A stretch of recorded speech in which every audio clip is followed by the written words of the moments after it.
तो कंप्रेसर का starting current 8 amps या 10 एम्प्स तक मैंने देखा है मीटर में। उसका मुझे पता कैसे चला, क्योंकि जब मैंने इसको फर्स्ट टाइम चेक किया, यहां पे मैंने कैपेसिटर कनेक्ट किया और इसको ऑफ किया, और जब दोबारा ऑन किया तो मेरे टेस्ट बोर्ड में यहां पे एक ये फ्यूज लगा हुआ है, ये 5 एम्पेयर का फ्यूज लगा हुआ था, वो ब्लो हो गया।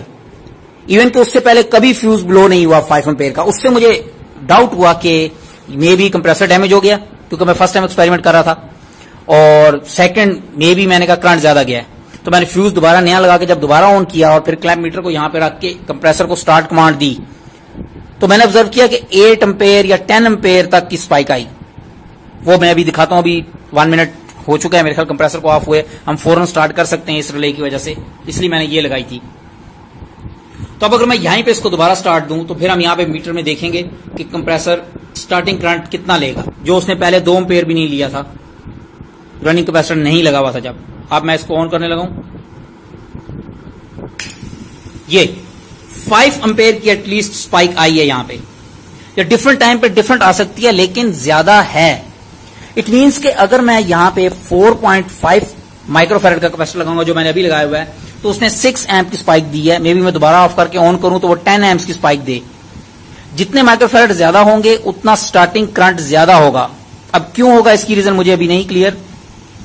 अब ये तो कंफर्म है कि मैं रनिंग कैपेसिटर को परमानेंट कनेक्ट नहीं कर सकता, क्योंकि कंप्रेसर डैमेज हो सकता है। I am not sure, may be damage ना हो, लेकिन जिस तरह हमने अभी उसकी स्पाइक्स देखी हैं करंट की, डिफरेंट टाइम पे वो डिफरेंट स्पाइक ले रहा है, 5 amp, 6 amp, 8 amp, 10 amp starting current उसका जा रहा है, तो डेंजरस हो सकता है। इसलिए मैं इसके ऊपर एक टाइमर लगाता हूं, ऑन डिले टाइमर। 30 या 40 सेकंड का टाइम लगाएंगे, उसके बाद रनिंग कैपेसिटर को कनेक्ट करेंगे, फिर करंट इंक्रीज नहीं होता और बेस्ट रिजल्ट आते हैं। उसके लिए मुझे एक ये ट्रांसफार्मर चाहिए, स्मॉल ट्रांसफार्मर, क्योंकि मैंने परमानेंट सप्लाई देनी है इस सर्किट को, टाइमर को। और एक ये टाइमर सर्किट है 555 आईसी से जो बना हुआ मिलता है मार्केट में। इसके ऊपर एक ये वेरिएबल लगी हुई है, इससे हम टाइम सेट करेंगे 30 या 40 सेकंड, आई थिंक ओके होगा। अगर आपके कंप्रेसर या फ्रिज में या डिफ्रीजर में ऑलरेडी ऑन डिले टाइमर लगा हुआ है, या उसके ऊपर कुछ स्टेबलाइजर लगा हुआ है जिसमें ऑन डिले टाइमर है, तो फिर एज पर सिचुएशन किसी भी इलेक्ट्रिशियन से डिस्कस करके उसके ऊपर एक्स्ट्रा एक और टाइमर ऐड किया जा सकता है। अब मेरे पास जो सेटअप है उसमें एक ऑलरेडी टाइमर लगा हुआ है जो 3 मिनट का ऑन डिले देता है पावर आने के बाद। उसके बाद वो कंप्रेसर को स्टार्ट कमांड देता है। लेट्स से ये वो 3 मिनट का ऑन डिले टाइमर लगा हुआ है। इसके आउटपुट पे एक ट्रांजिस्टर है, ये वाला, इसका नंबर है A1015। इसकी जो आउट पिन है कलेक्टर, उससे ये रिले ऑन होती है, ये जो इसके ऊपर ही लगी हुई है।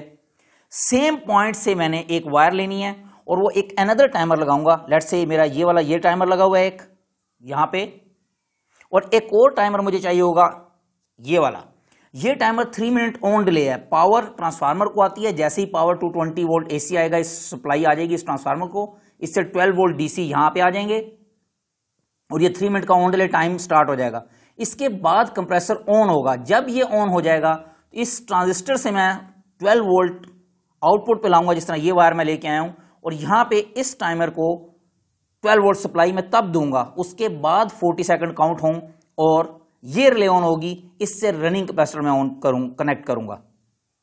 लेकिन इसमें यहां पे जो मुझे प्रॉब्लम फेस हो रहा है, 3 मिनट जब ये टाइमर कंप्लीट करता है, उसके बाद जब ये कंप्रेसर को स्टार्ट कमांड देता है, उस टाइम में भी वोल्टेज स्पाइक आती है, क्योंकि जो कंप्रेसर है उसका स्टार्टिंग करंट ज्यादा होने की वजह से स्पाइक बनती है वोल्टेज की। उस वजह से ये टाइमर स्टार्ट हो जाता है उसी टाइम। इवन कि मैंने इसके ऊपर वीआर से 30 या 40 सेकंड टाइम डिले सेट किया हुआ है, लेकिन फिर भी ये स्पाइक की वजह से ये वाली 555 आईसी जो है वो इंटरनल तौर पे रीसेट हो जाती है और ये डिले नहीं देता 40 सेकंड का, और मेरा रनिंग कैपेसिटर उसी टाइम कनेक्ट हो जाता है इस रिले के थ्रू। इसलिए ये मैंने फिर इसको यूज़ नहीं किया, इसमें थोड़ा सा मॉडिफाई किया। अगर कोई मेरा दोस्त यूज़ करना चाहे तो इसके ऊपर कोई और वर्किंग करके कर सकता है, लेकिन मैंने उसको हिट एंड ट्रायल काफ़ी एडजस्टमेंट करने की कोशिश की, लेकिन ये नहीं चला। इसलिए फिर मैंने इसको मॉडिफाई किया थोड़ा सा सर्किट को। उसकी जगह मैंने ऑपरेशन एम्पलीफायर लगाया 741। ये वो सर्किट है जिसको मैंने मॉडिफाई करने के बाद लगाया। इसको मैं अब नेक्स्ट एक्सप्लेन करता हूँ नेक्स्ट पार्ट में। ओके।